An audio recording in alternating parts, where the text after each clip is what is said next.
ছাত্রলীগ কর্মী সন্দেহে ১৫ বছর বয়সী অষ্টম শ্রেণীর ছাত্রকে গ্রেফতার করেছে পুলিশ। কুমিল্লার নাঙ্গলকোট উপজেলায় ঘটে এই ঘটনা। জানা যায়, উপজেলার ঢালুয়া বহুমুখী উচ্চ বিদ্যালয়ের ছাত্র ইমরান হোসেন মিয়ার বার্ষিক পরীক্ষা শুরু হওয়ার দিনই তাকে গ্রেফতার করা হয়।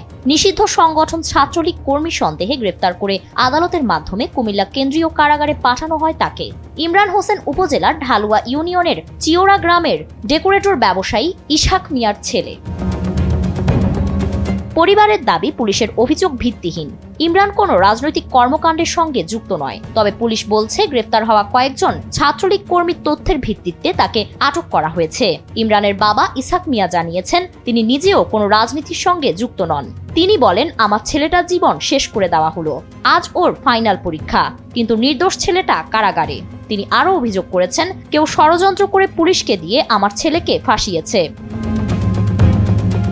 ঢালুয়া বহুমুখী উচ্চ বিদ্যালয়ের প্রধান শিক্ষক বেল্লাল হোসেন মজুমদার জানিয়েছেন, ইমরান নিয়মিত শিক্ষার্থী এবং তার রাজনৈতিক কর্মকাণ্ডে কোনো তথ্য তার কাছে নেই।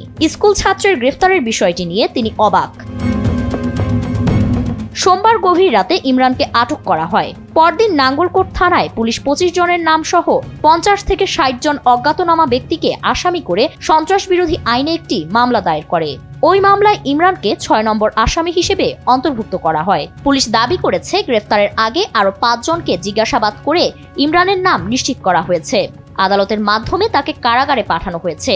এজাহারে তার পরিচয় ছাত্রলীগ কর্মী হিসেবে উল্লেখ করা হয়েছে। নাঙ্গলকোট থানার ভারপ্রাপ্ত কর্মকর্তা একে ফজলুল হক বলেন, আমার কাছে ইমরানের ছবি বা ভিডিও নেই। তবে গ্রেফতার হওয়া অন্যদের তথ্য অনুযায়ী সে নিষিদ্ধ সংগঠনের সক্রিয় কর্মী এবং মিছিলে অংশ নিয়েছে।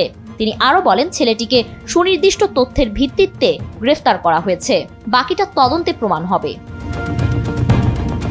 পরিবারের অভিযোগ, কেউ তাকে উদ্দেশ্য প্রণোদিতভাবে ফাঁসিয়েছে।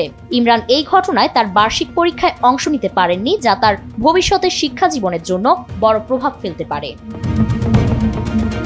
ফারিন রহমান প্রীতি, এনপিবি।